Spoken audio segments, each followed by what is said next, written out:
Opa, boa noite pessoal que acompanha a BPMPRJ. Estamos aqui em mais uma série aí de lives aí. Hoje a gente vai ter a presença do nosso companheiro aí, né, com os desafios da BPMP, que é o Roberto Palermo, né? A gente vai estar falando um pouquinho aí de técnicas para melhoria de processos. Então a gente vai falar de uma série de técnicas aí. Já já nosso participante vai estar entrando, conectando, né? Enfim, a gente vai falar um pouquinho de técnicas para melhoria de processos que envolvem priorização, né, análise de fluxo, por exemplo.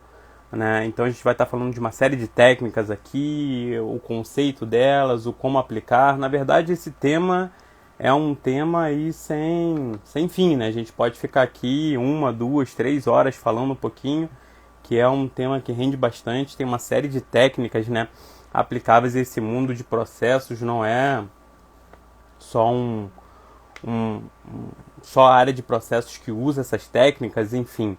Então a gente vai estar falando um pouquinho delas, né? E a gente vai aprofundar um pouquinho, vai estar falando como aplicá-las principalmente, né? O como aplicá-las, enfim. Temos nosso hoje, né? Que é o Roberto Palermo.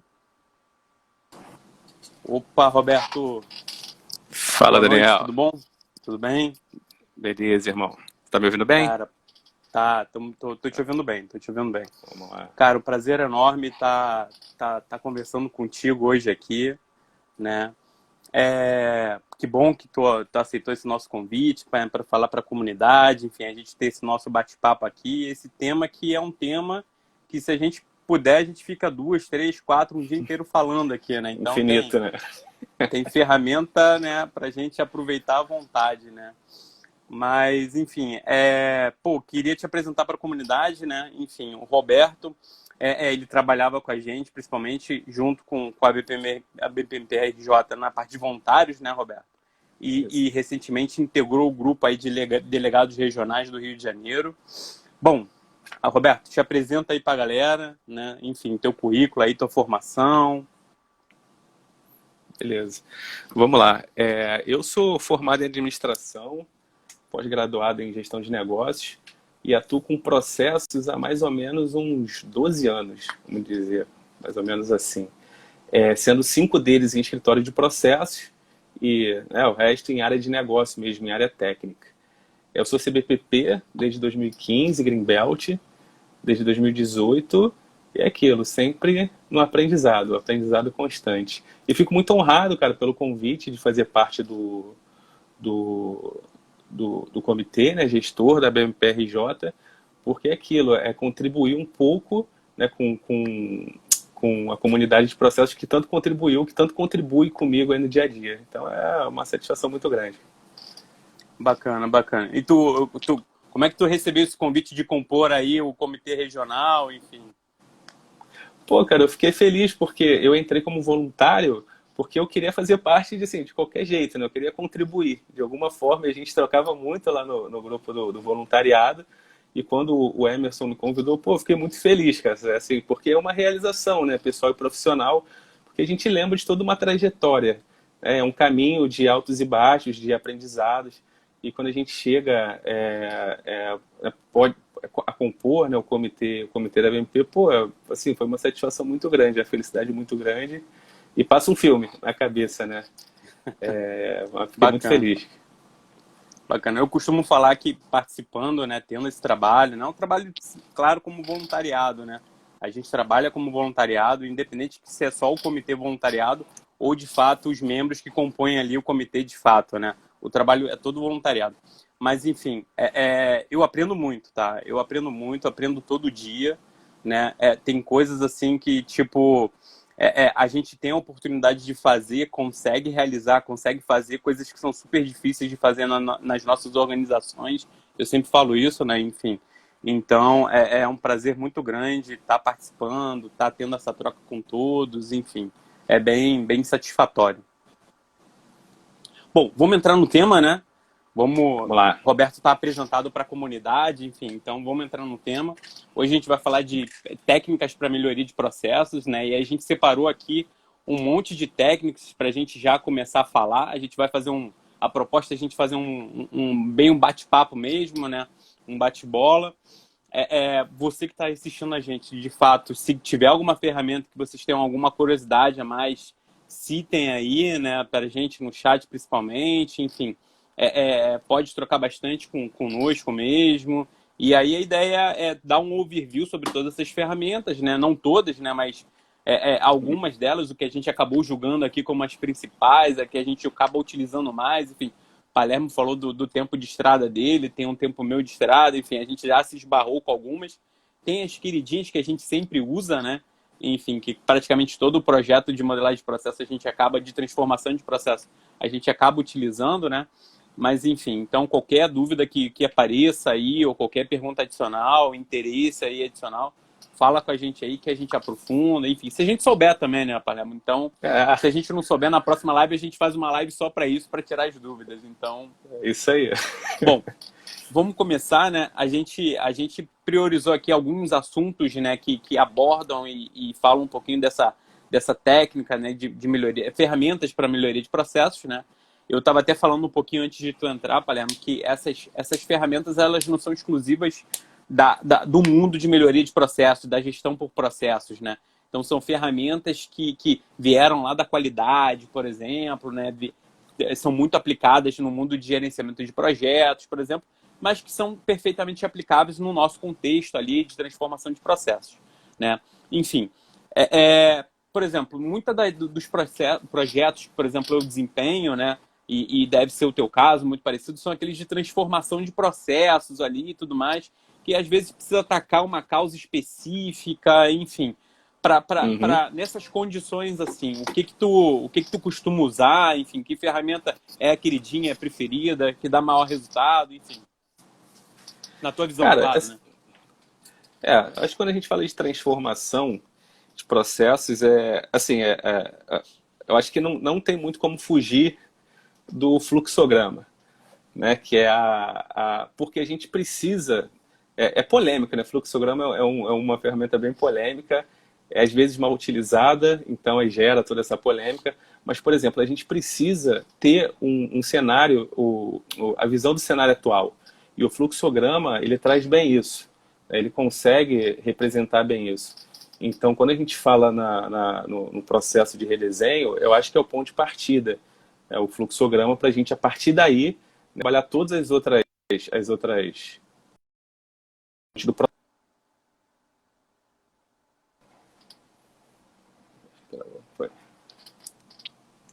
Tá me ouvindo? Tá me ouvindo? Tô, Foi? porque deu uma Tá, congelada aqui, mas voltou. bora. Acontece. Ao vivo é assim mesmo. Vamos lá.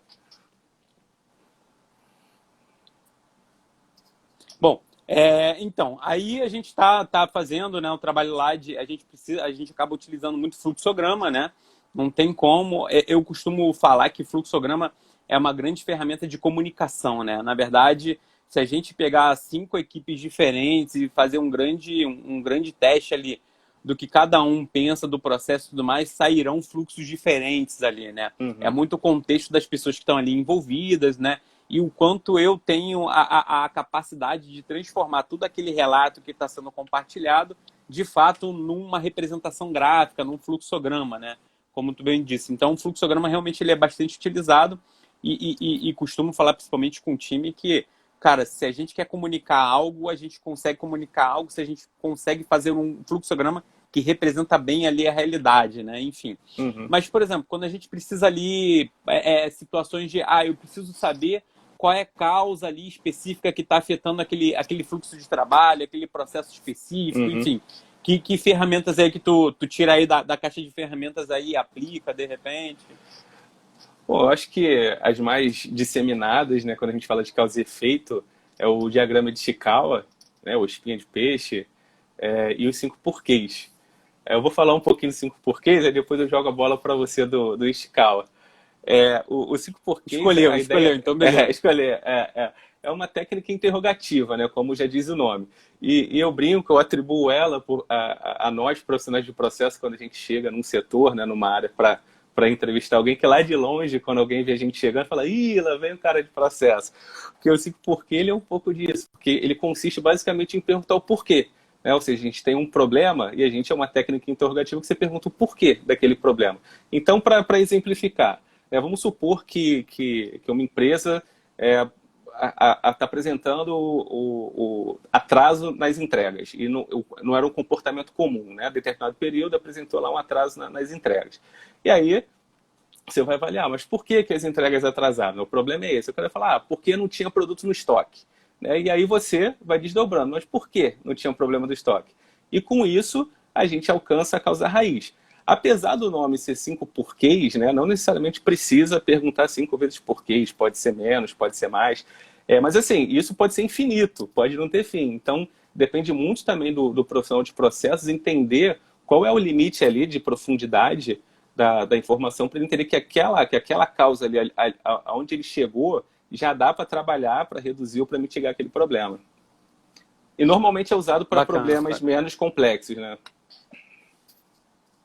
Bacana. Já que tu falou dos 5 porquês, eu costumo falar sempre com o pessoal que eu trabalho, principalmente, né? Cara, o maior exercício é como se tu não tivesse a compreensão de fato do que tu vai estudar, né? Então eu vou investigar justamente o porquê das coisas, fazendo as perguntas, querendo investigar de fato, né? É como um processo muito parecido com o que a gente vê nas crianças, principalmente, né? Mas por que isso? Não, mas por que aquilo? Não sei o quê. E o porquê sempre foi assim, às vezes a resposta vem desse jeito e ela não é a mais desejada, né? Então a gente, mesmo assim, a gente fala assim, ó, o porquê sempre foi assim, não é a resposta cabível agora. Vamos entender o porquê das coisas sempre, né? Então, e é lúdico, né? Então, a princípio é fácil a aplicação, é lúdico, né? Enfim. Então a galera acaba usando bastante até para identificar ali a causa raiz do problema, enfim.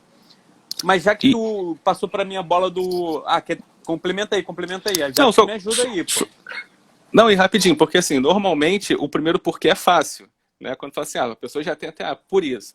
Mas é quando você começa a desdobrar, isso gera reflexão. Né? Tu fala assim, caramba, que acaba atingindo a sistêmica, porque a pessoa começa a entender o processo como um todo, o que pode ter ocasionado aquela causa, a primeira causa que ele sinalizou, né? Bacana. Eu acho que só esse processo de reflexão por si só já dá um ganho enorme para as equipes que estão envolvidas nesses processos, entendeu? Então, porque de repente elas nunca pararam, tiveram um tempo de justamente parar e fazer essa reflexão de uma maneira mais estruturada, né? Enfim. Ou então já fizeram, mas não tiveram oportunidade também de trazer à tona, né? Então, eu acho que é o momento que elas aproveitam justamente para trazer à tona esses questionamentos, né? Essas reflexões, por exemplo. Mas bacana. Mas tu citou um outro, né? Que é o diagrama espinha de peixe, diagrama causa e efeito. Tem vários nomes esse, né? Esse tem vários nomes. Tem vários nomes, de Chikawa. Diagrama espinha de peixe, diagrama de Chikawa, né? Diagrama de causa e efeito. Bom, cara, esse eu uso. Eu uso em alguns projetos que, de fato, a gente precisa ampliar muito o universo do tipo assim, cara, o que está afetando isso de fato, né? Vamos identificar a causa raiz e a gente não entra só naqueles mais básicos, né? Que são, com base em pessoas, em equipamentos, em recursos, né? Então, a gente acaba, hoje em dia, né, o número de variáveis dentro de uma instituição, a gente já saiu daquele trinômio ali, pessoas, equipamentos, recursos, né? Enfim, na verdade, hoje o peixe tá mais para um povo do que para um peixe, né? Então, tem várias ramificações e o bom desse diagrama é que, diferente dos 5 porquês, que a gente também pode fazer de uma maneira mais visual, mas esse é estritamente visual, né? Então, ele vai trazer uma ramificação, ele vai deixar bem claro ali qual é, de fato, na cabeça do peixe ali, qual é o principal problema, a principal causa ou questão, né? E aí a gente vai ramificando a partir das principais espinhas ali que afetam ou têm ligação diretamente com a causa ali, né? Enfim. É um diagrama que eu costumo usar, né? mais para trabalhos assim onde a gente precisa dar uma visibilidade melhor, de repente, para um board, para uma diretoria, né? Uhum. Ou seja, ó, o problema é esse, a gente ramifica de várias maneiras isso aqui, entendeu? E a gente está priorizando aqui, ou vai atacar essa parte aqui, vai fazer esse recorte no trabalho assim, enfim, mas é um diagrama que eu costumo usar bastante. Tu costuma usar bastante, Roberto? Cara, eu uso, assim, eu sou da filosofia, né, e a gente tem essa liberdade de entender qual é o objetivo, né, onde você quer chegar, e aí a gente fica livre de ferramenta.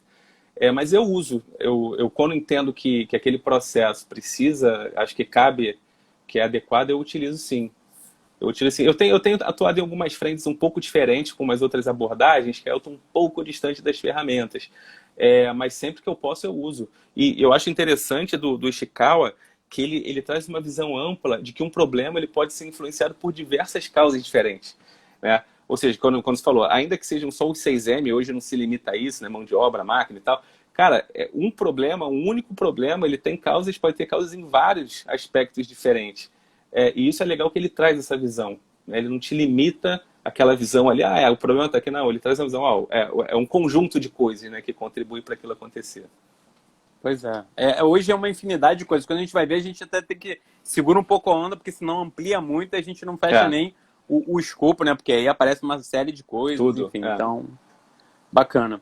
E sobre priorização, né? A gente Uhum. sai ali um pouco mais daquele universo ali de causa, efeito e tudo mais, enfim. Se alguém tiver alguma ferramenta que queira compartilhar aí, sinaliza pra gente, né? Que a gente até volta aí, recupera esse trecho aí.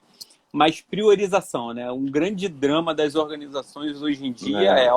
recursos são Hum. finitos, né? Uhum. E de fato a gente precisa priorizar o que vai ser feito para atingir de repente o melhor resultado, enfim. Na tua experiência, assim, no teu dia a dia, que ferramentas assim tu costuma usar? Eu costumo usar algumas, enfim, mas o que tu costuma usar? Muitas vezes já vem priorizado, né? Já. Não tem muita opção. Mas quando acontece por exemplo, tem vários focos de incêndio, como você falou, os recursos são limitados, né? Não dá para você atuar em todas as frentes. Uma das ferramentas, acho que mais disseminadas e de fácil utilização é a GUT, né? A matriz GUT, que é a gravidade, urgência e tendência. E aí só para dar o contexto, basicamente, por exemplo, para priorizar processos, você pode listar, né, lista todos aqueles processos e aí você classifica, né, numa escala de 1 a 5, onde 1 menos intenso, 5 mais intenso, com a gravidade, a urgência e a tendência relacionado lá àquele processo, àquele problema, enfim. E aí você multiplica esses fatores e a ideia é que aquele que tiver maior pontuação seja o processo ou o problema que vai ser priorizado. Então, é fácil, né? Ela é versátil, porque você pode usar para quando você está trabalhando no risco, trabalhando em produção de processo, de problemas. Então, é uma ferramenta milhões. Agora, importante é que para você poder dar essa nota de 1 a 5, tem que estabelecer parâmetro para reduzir a subjetividade. Eu ia perguntar isso. Tu tirou a pergunta da minha É, cabeça. porque né, o que é Porque como tu grave, né? classifica o que é um, o que é dois, o que é cinco, enfim. Exatamente. Então, o primeiro passo é você estabelecer esses parâmetros. Isso vai variar de empresa para empresa. E aí sim, você reduz a subjetividade e pontua, né?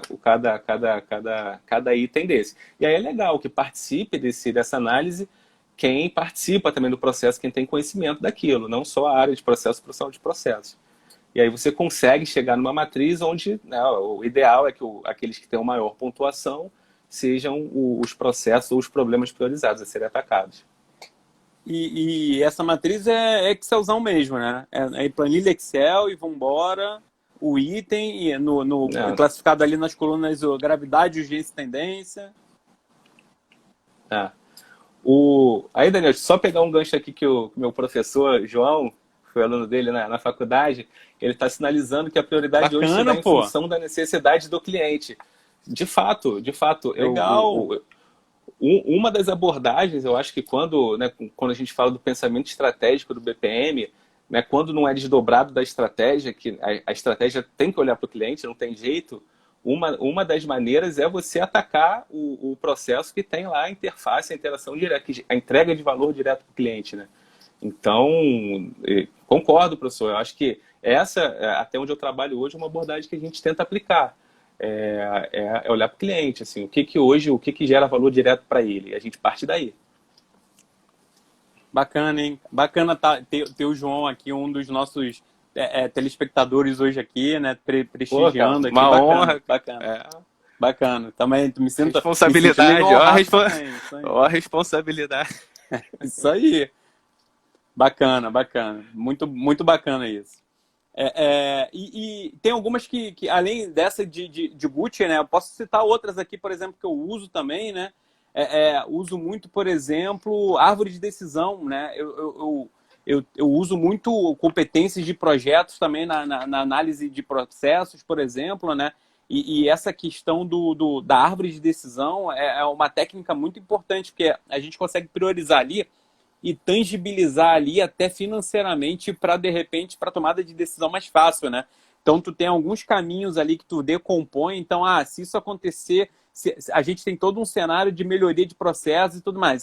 Se essa ação aqui for implementada, a melhoria vai ser essa aqui. Se essa outra aqui for implementada, entendeu? A ação de melhoria vai custar tanto e a gente vai ter tanto retorno, né? A gente consegue tangibilizar isso, né? E mostrar para a direção assim, ó, qual é o melhor cenário, inclusive com base numa análise de cenários ali, ó, qual é o melhor cenário, qual é o melhor caminho da árvore aqui, né?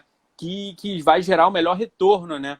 Às vezes a gente não consegue traduzir ali no melhor retorno porque tem outras questões do que meramente financeiras, né? Tem, às vezes, o viés político da instituição, né? Outras percepções de qualidade também que a gente acaba não transpondo para a árvore, enfim.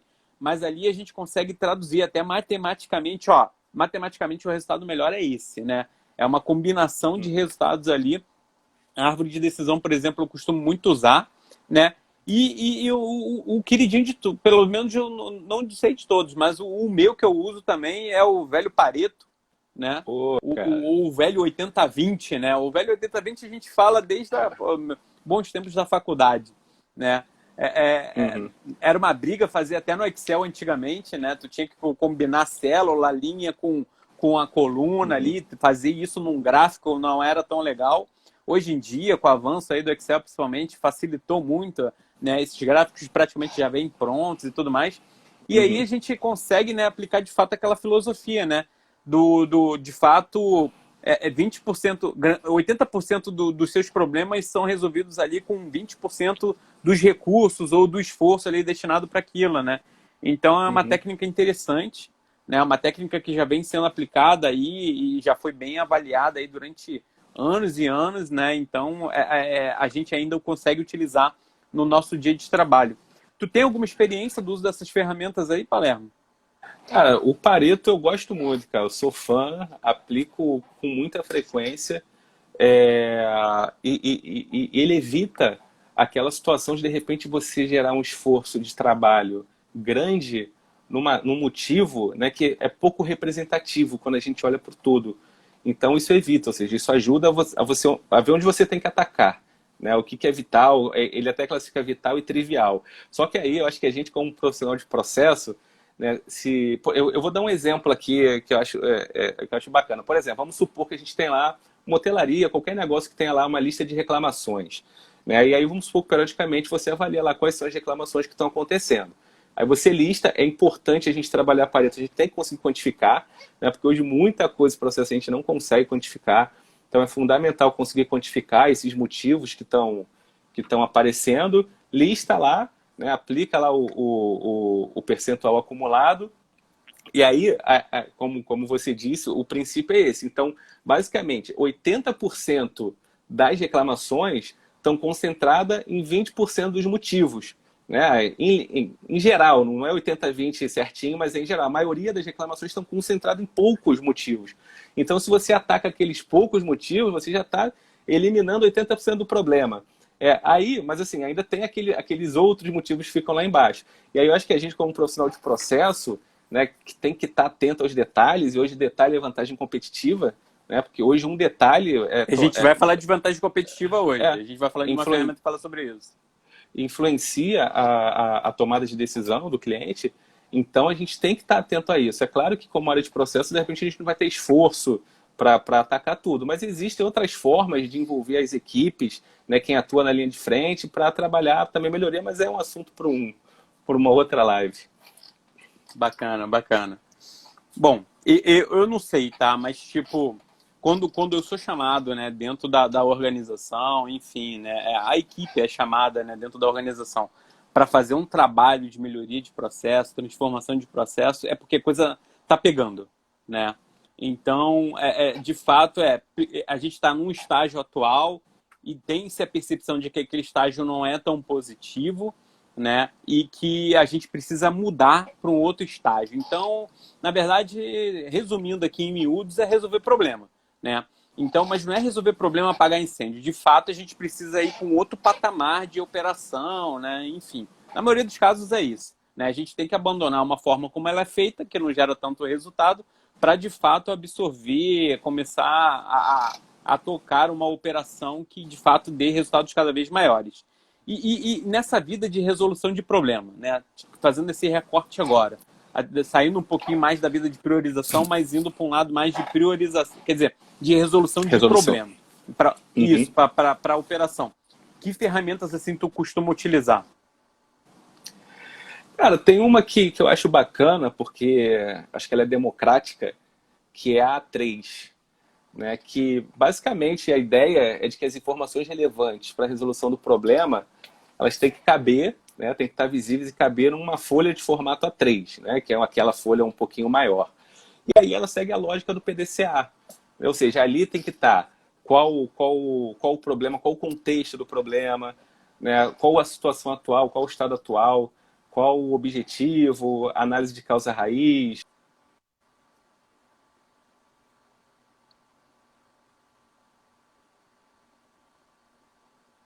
que,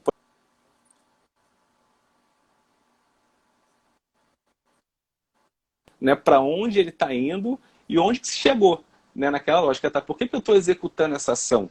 Né? Ele não é só um executor, ele entende todo o contexto. E eu acho que isso faz bastante diferença. Né? Quando simplesmente alguém dá ordem, você faça desse jeito, é diferente de quando você entende todo o contexto, né, e de onde você está saindo para onde você está querendo chegar. Então é uma ferramenta que eu acho bem interessante, cara, bem bacana.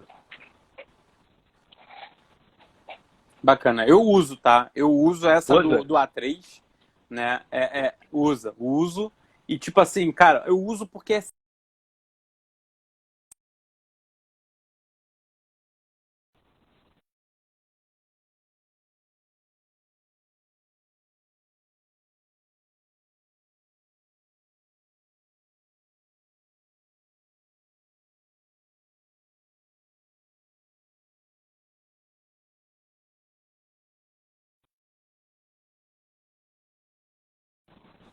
Opa, foi? Foi? Opa, Tá me ouvindo? tinha travado, agora eu tô. Eu não... Tá, legal. Deve ter sido alguma conexão. Aí às vezes isso acontece. Bom, Mas essa você estava dizendo essa que usa. É, A3 eu uso. A3 eu uso, né? Tem uma sopinha de letra aí, né? Tem A3, 8D, né? MASP, é. enfim. A gente vai falar de algumas aí, né? Mas, enfim, essa A3 eu uso, tá? Ela é inspirada no modelo da Toyota lá de resolução de problema, né? Enfim, então, Isso. tudo que vem da Toyota, lá daquela época do Juran, lá, de gerenciamento de qualidade e tudo mais, a gente acaba absorvendo, né? Claro que tem uma outra aplicabilidade hoje em dia a dia, a gente sai da linha de produção, né, e aplica muito Uhum. mais nos processos, principalmente nos processos de serviço, enfim, né. Mas eu costumo utilizar porque ela, num papel, de fato, ela dá a visibilidade do todo, né, então isso ajuda muito, né. Tá tudo ali compartimentado, fica muito claro ali o diagnóstico também, entendeu? O que se quer fazer, o passo a passo também, enfim, o resultado, enfim. Então, acho que ela ajuda muito a compreensão no geral. Então, eu uso por causa disso, por causa dessa facilidade e por causa do poder de síntese que tem, justamente de resumir numa folha de A3. Então, isso eu acho bem prático, né? Então, ajuda muito na compreensão, na passagem de conhecimento também, enfim. Mas já que a gente falou da inspiração no modelo do PDCA, enfim, né, do ciclo de Demme, a gente falou aqui de Chikawa, né, a gente está falando agora, falou um pouquinho de resolução de problemas e a gente acaba, não tem como deixar de falar do PDCA, né? Então, grandes ferramentas são baseadas no ciclo do PDCA, né? A gente tem ciclos de gestão, inclusive, baseadas no PDCA, né? A gente tem um modelo, inclusive, né? Um modelo de excelência na gestão, inclusive pela Fundação Nacional da Qualidade, baseado no PDCA. Eles usam um pouquinho diferente, PDCL ali, mas enfim, é tudo baseado no PDCA. E uma ferramenta que eu costumo utilizar para modelagem, transformação de processos, enfim, é o MASP, né?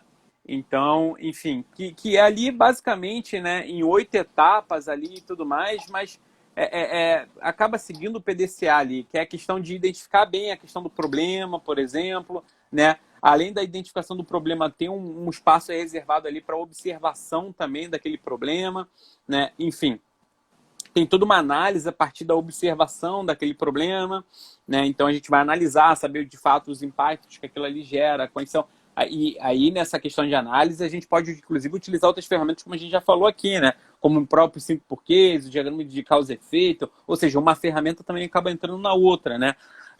Tem um plano de ação, né? E aí, por exemplo, o plano de ação dentro do MASP, a gente pode utilizar o 5W2H, por exemplo, que é super famoso e na estrutura de planos de ação, por exemplo, né? E aí, depois do plano de ação, a gente tem a verificação, ou seja, o plano está cumprido, está de fato sendo efetivo, né? Está fazendo as entregas conforme estava prevendo, né? Bacana. Depois da entrega, a gente estabiliza, né? Fazendo uma padronização, ou seja, o que foi mudado, né? A gente tenta uniformizar, estandarizar, padronizar, né? E aí, no final, a gente tem uma conclusão, né? Então, eu costumo utilizar o MASP, né? Eu acabo não dando a compreensão interna dentro da instituição do nome da ferramenta técnica, né? Mas a gente acaba fazendo esses ciclos internamente para melhoria de processos. Então, e dentro do PDCA, numa compreensão até mesmo do MASP, enfim, mas é uma ferramenta que ajuda bastante. É o que você falou. Tu usou o MASP? Já usou? Já usou o MASP? Cara, não, nunca usei. E o legal que você falou é que você não dá um nome, né, mas aplica. Eu também, porque às vezes assusta, né? A pessoa fica assim, cara, a gente, assim, aplicar aquilo Sopa de letra, pô. Entendeu? Exatamente, é isso aí, bacana.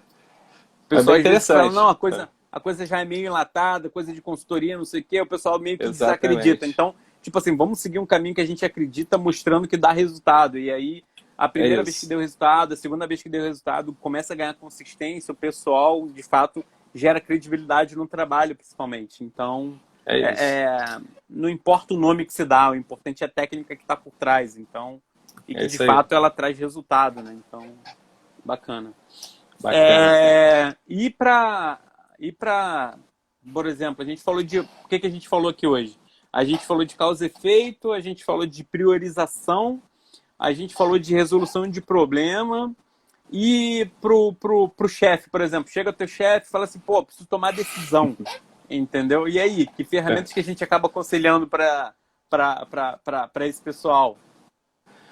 Cara, uma que eu acho bem simples e que está bem na moda, né? Está sendo bem disseminada, é aquela atriz urgente, a atriz de Eisenhower, se eu não falei o nome errado, acho que é isso. Ela é muito simples para trabalhar a tomada... É isso mesmo? Ela é muito simples para trabalhar a tomada de decisão. Inclusive foi um presidente norte-americano, né? Eu tava lendo um pouquinho da história. Isso aí. E ela é muito simples, porque basicamente é uma matriz, né, que tem 4 quadrantes, onde tem a junção, né, do eixo XY, que é aquilo que é urgente e importante, o que é importante e não urgente, o que é urgente e não importante, o que não é nem urgente nem importante. Então, vamos lá, o chefe tem lá uma série de coisas, né, uma série de ações ou de problemas, de processos, ou seja, como que ele vai tomar a decisão do que fazer, do que delegar, do que não fazer. Então, a própria matriz ela já indica uma ação do que fazer. Ou seja, você quadra lá toda aquela fila que você tem para definir prioridade, aquilo que você coloca como urgente e importante, faça, né? Tem que ser feito. Aquilo que você coloca como importante, mas não urgente, você pode agendar para ser feito no momento posterior. Aquilo que é urgente, mas não é importante, você delega. Aí é aquilo, delega, né? Quando não é o chefe, delega, mas quando tem gente que não consegue delegar, então também você vai ter que, de alguma forma, fazer. E aquilo que não é nem urgente nem importante, aí cabe avaliação, né? Eu preciso fazer isso, né? Isso precisa realmente ser feito, se não tem nem urgência nem importância. Aí, se sim, se precisa ser feito, entra no final da fila. Cara, eu uso isso quase que diariamente, cara. Eu tenho um Kanban É. basicamente para isso, entendeu? Basicamente, E o tem até a Trello, corzinha, né? Essa entendeu? visão.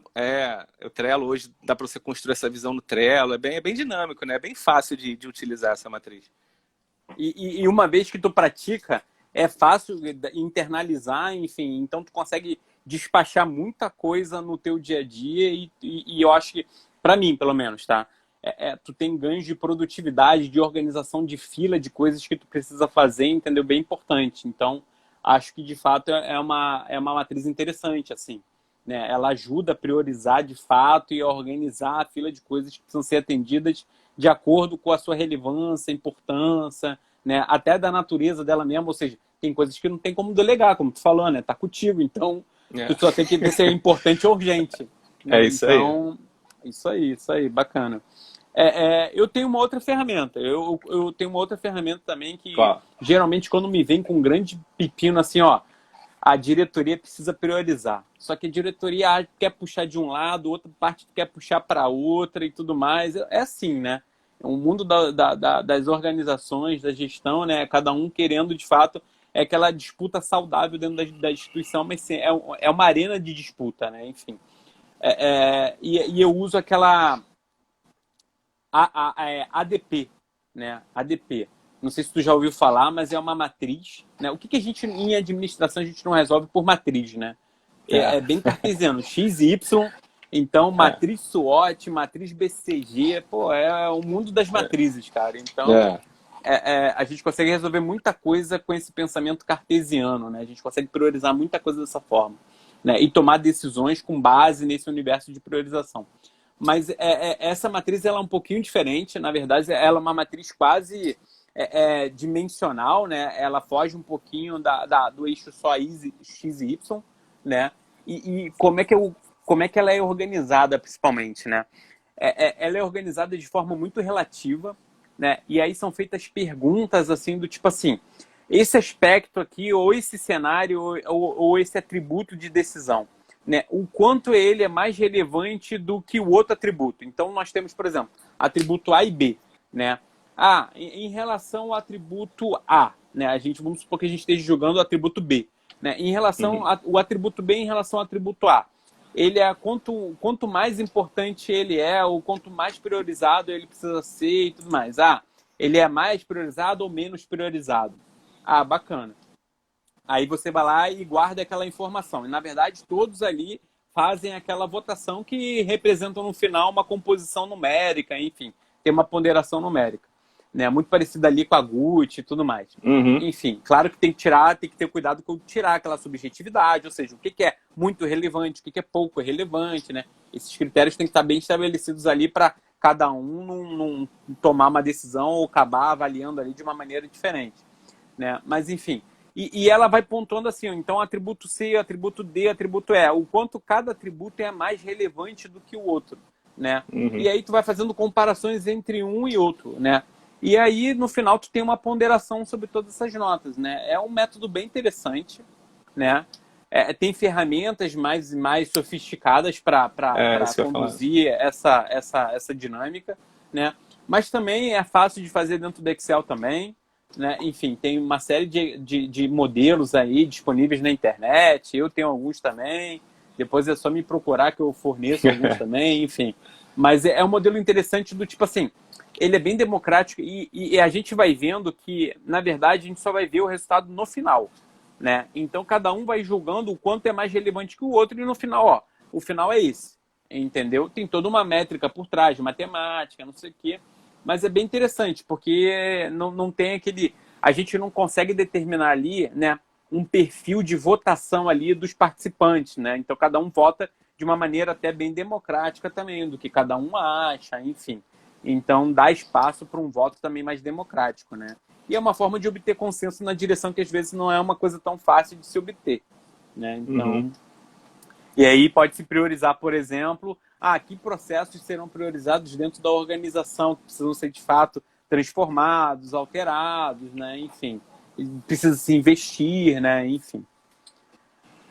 Bacana? Interessante, cara. Como você falou, ela é mais sofisticada, né? Bacana, eu não conhecia, mas eu vou dar uma olhada, que eu achei bem interessante. Como a gente sempre fala nesse mundo de voluntariado e nessa troca da BPMP principalmente, cara, a gente aprende o tempo todo. Cara, Então, o tempo todo. a gente aprende o tempo todo. Mas vamos falar de repente, do que a gente mais usa, né? É ferramenta de fluxo, por exemplo, né? Então, o que a gente usa em termos de ferramenta de fluxo, né? A gente chegou a abrir a live falando um pouquinho de fluxograma, né? Aham. Mas o que ajuda a gente a fazer fluxo no dia a dia, por exemplo? Cara, eu acho que o fluxo, ele, quando a gente fala de processos, a pessoa de cara pensa em fluxo, né? Até quando você está indo com uma outra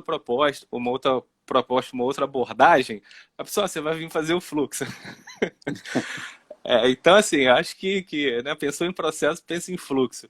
E só fazer um parênteses, acho bem legal, porque para o profissional que está começando, por exemplo, o fluxo é uma ferramenta que chama ele para a área de processos, porque ele já tem a característica, né, o perfil do profissional, que é a visão analítica, a atenção aos detalhes, é o pensamento crítico.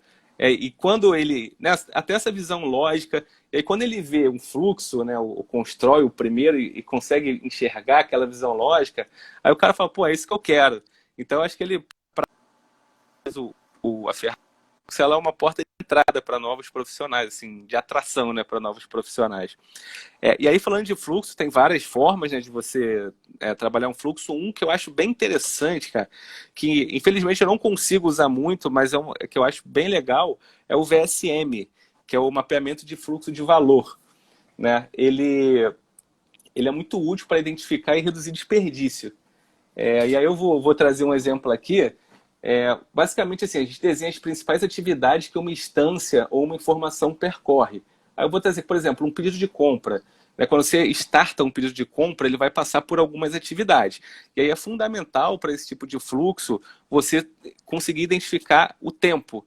Né? Ou seja, o tempo que aquela instância fica em processamento e o tempo de espera, que hoje é o grande desperdício, é a espera.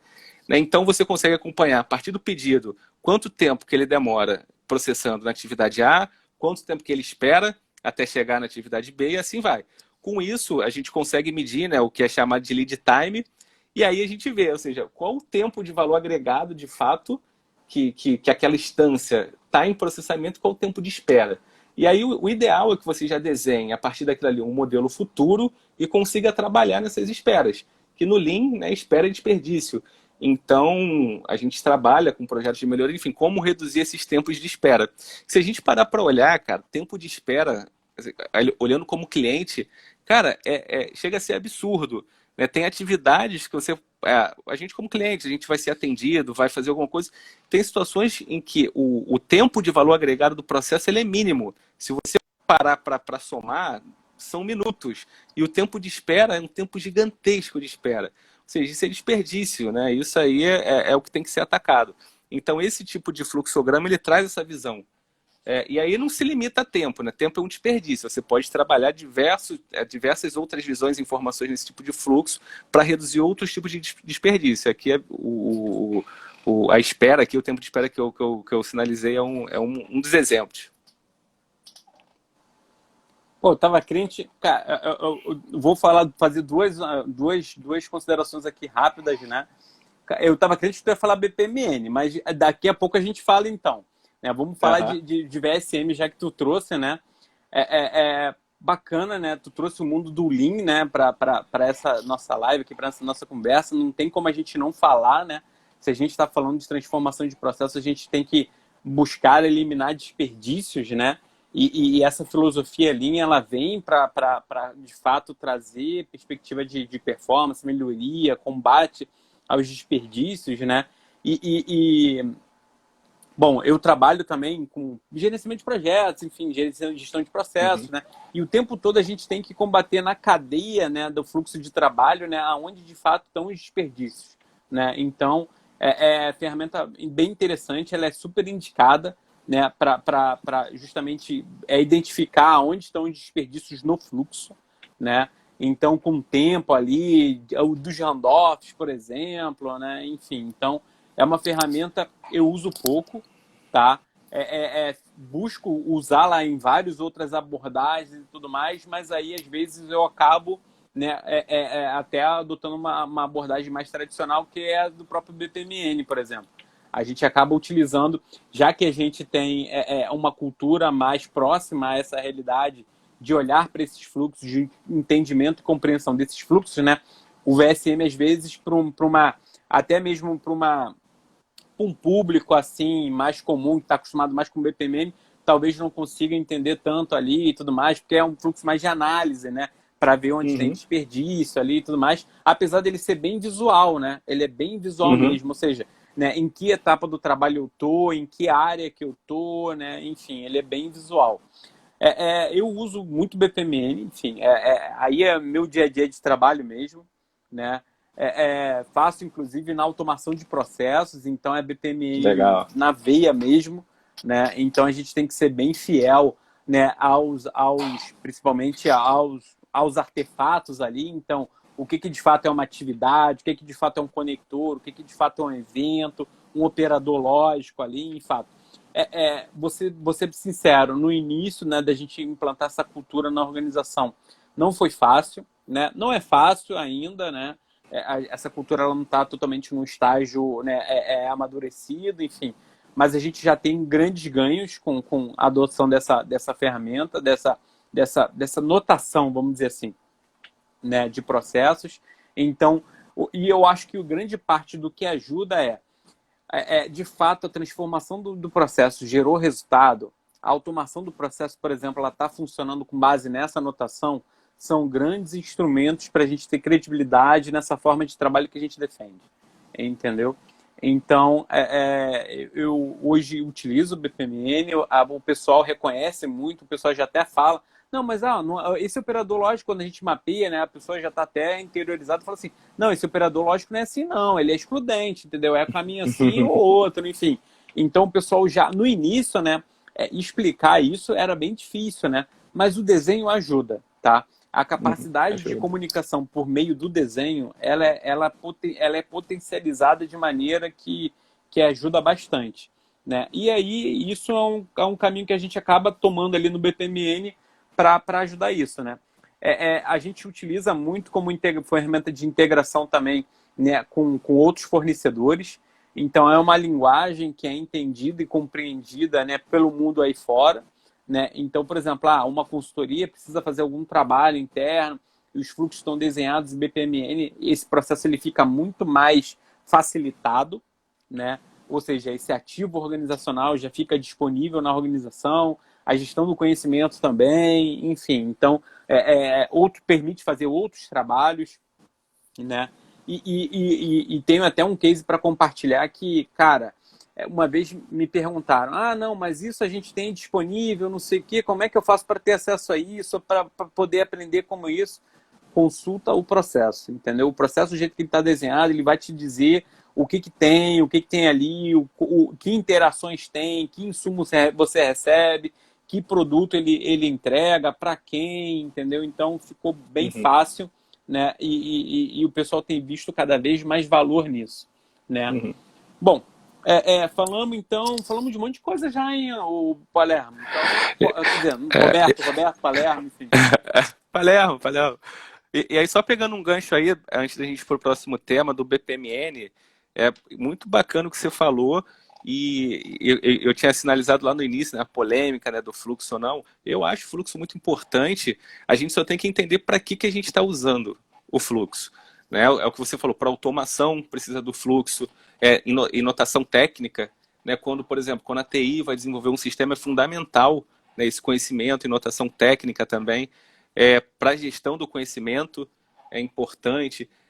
Agora, uma abordagem que a gente vem utilizando lá no Sesc Rio, né, onde eu trabalho, e que vem dado muito certo. Isso tem muito a ver com a cultura organizacional. Na hora de traduzir, ou seja, a gente tem ele em notação, né, para finalidades X, mas na hora de traduzir isso para os funcionários, a gente coloca numa visão muito mais lúdica, né, muito mais desenhada, muito, não é notação, é muito uma coisa mais desenhada, mais lúdica mesmo, e teve uma aceitação muito grande, porque é a cultura, mas as pessoas estavam meio cansadas de ver caixinha, X, né, com deu muito certo, tem dado muito certo. Mas, assim, isso não tira nem um pouco a importância da notação técnica. Aí a gente só tem que entender a cultura organizacional para saber onde aplicar, né? Para onde você usa a notação técnica e onde você usa uma visão mais lúdica. Não, eu acho que esse é o X da questão mesmo. Tipo assim, todo projeto não é igual, né? Então, enfim, tu precisa saber para que público tu está comunicando, e o fluxo, como a gente acabou falando, né, é uma ótima ferramenta de comunicação.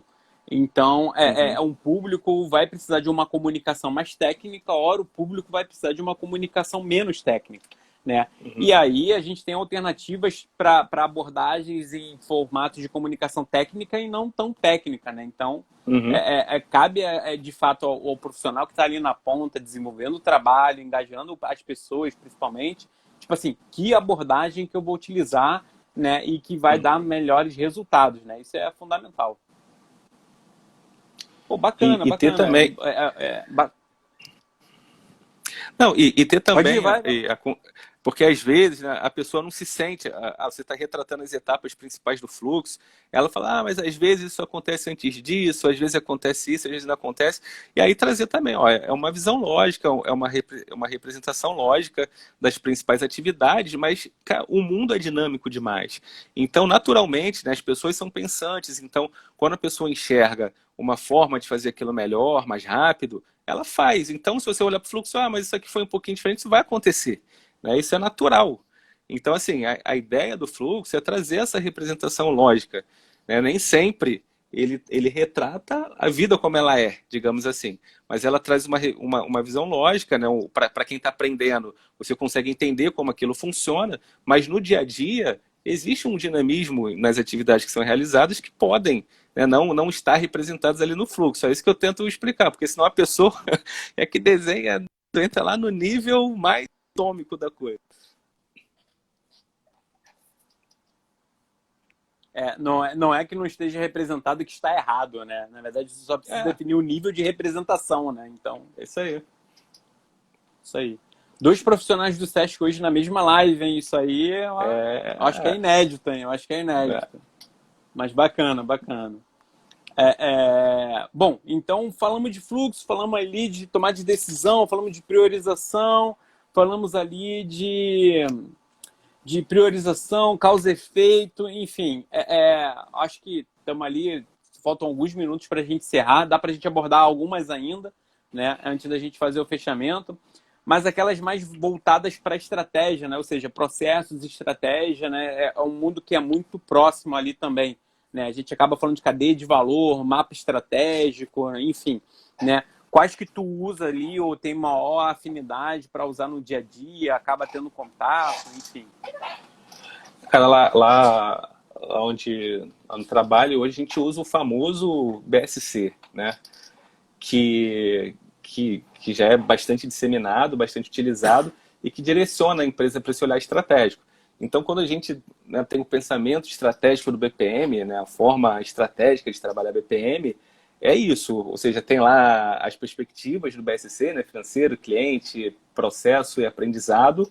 E a ideia é essa, você criar os objetivos estratégicos, os indicadores estratégicos e o BPM ser trabalhado a partir desse desdobramento. Né, você identificar na sua cadeia de valor quais processos se conectam a esses objetivos e indicadores, aí você desdobra pela sua arquitetura e você trabalha em cima disso. Mas, né, e monitorar, sempre fazer esse monitoramento, é ideal que seja ponta a ponta, porque quando a gente faz um monitoramento funcional, né, a gente acha que de repente está atingindo determinado meta, mas quando a gente olha para o todo, não é bem assim.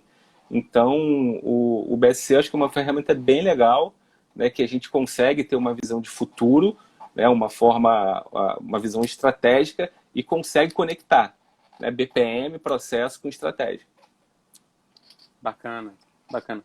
Tem duas que nesse campo de estratégia a gente está usando muito, tá? Uma a gente não está usando tanto, mas a gente usa para os processos, né? E uma mais de forma até estratégica para os projetos, que acabam sendo mais operações também do nosso portfólio de ação lá, principalmente, né, na instituição. Mas uma delas a gente acaba utilizando, que é a teoria da mudança, né? E outra que é a tal da VRIO, por exemplo, né? VR, assim, é até difícil de falar VRIO, por exemplo, mas ela tem muito a ver com um diferencial competitivo, né? Ela cria ali uma análise para gerar diferencial competitivo, né? Mas eu vou falar um pouquinho da teoria da mudança primeiro, né? Basicamente, o que a gente faz, né? Quando a gente processos ali, o mundo de processos, ele tem muito input e output, né? Então, o que entra, né? O que eu processo e o que eu entrego, principalmente, né? Essa teoria da mudança, ela vai um pouco mais além do que só é gerado, tá? Ela quer saber muito mais o impacto daquilo que foi gerado, né? Então, por exemplo, se eu faço uma determinada entrega para um determinado público, né, ou um determinado cliente, né, de fato eu tenho requisitos do cliente a serem atendidos, mas em relação ao impacto da experiência desse cliente, né, ela foi de fato totalmente atendida, né, então ela vai um pouco mais além. Tem vários frameworks para gerenciamento ou aplicação da teoria da mudança. Eu acho que é um assunto que vale super a pena, né? É um assunto não tão novo, mas ele tá ganhando mais notoriedade agora no cenário aí das organizações, né? As organizações, elas estão preocupadas cada vez mais com o viés do impacto das ações que realizam, né? Então elas estão buscando, por exemplo, teorias como essas. Mas eu também queria aproveitar, já que a gente está nos minutos finaizinhos ali, também falar de uma outra técnica também importante, que é a VRIO, né? Então, como falei anteriormente, ela ajuda na análise ali da identificação de um diferencial competitivo. Então, por exemplo, eu tenho um processo e um processo faz uma determinada entrega. Tá, essa entrega que é feita, né? A primeira análise que é feita é justamente na composição dessas palavras, dessas letras, né? VR, VRIO, isso, né? Que é valioso o suficiente, ou seja, o teu cliente que espera receber a entrega desse processo, ele ver valor nisso, né? De alguma maneira está intangibilizado o valor disso aí, é raro, ou seja, não tem produto substituto em relação a isso. Então a gente pode fazer até uma analogia lá com esse força de Potter e tudo mais, enfim. Ou seja, é valioso o suficiente, né, a ponto de ser pago por aquilo, daquilo ser reconhecido, né? É raro o suficiente, né? É inimitável, por exemplo, esse I é de inimitável, né? Ou seja, é fácil de copiar, porque pode ser raro, pode ser valioso, mas é fácil de copiar. Então, daqui a pouco, tu tá com vários concorrentes. Tu só foi o primeiro, né? E minimamente é organizado, né? Então, tu entrega valor de fato, é raro, ninguém consegue imitar e você consegue entregar com alguma organização aquilo, cara, com certeza o teu processo vai ter um resultado que vai ser sucesso. Entendeu? É uma ferramenta que a gente acaba ajudando e estimulando no uso ali da análise dos processos, enfim. Não é só para diferencial competitivo e estratégico, por exemplo. Pô, bem legal, cara, bem bacana. Bem bacana. Eu não conhecia, mas eu vou dar uma olhada, porque é bem bacana. Porque Não, trabalha como eu disse, realmente a gente sempre está aprendendo, visão, né? A gente sempre está a aprendendo. visão competitiva. Roberto, deixa eu te falar, a gente está aí nos minutos finais, Terminando, né? né?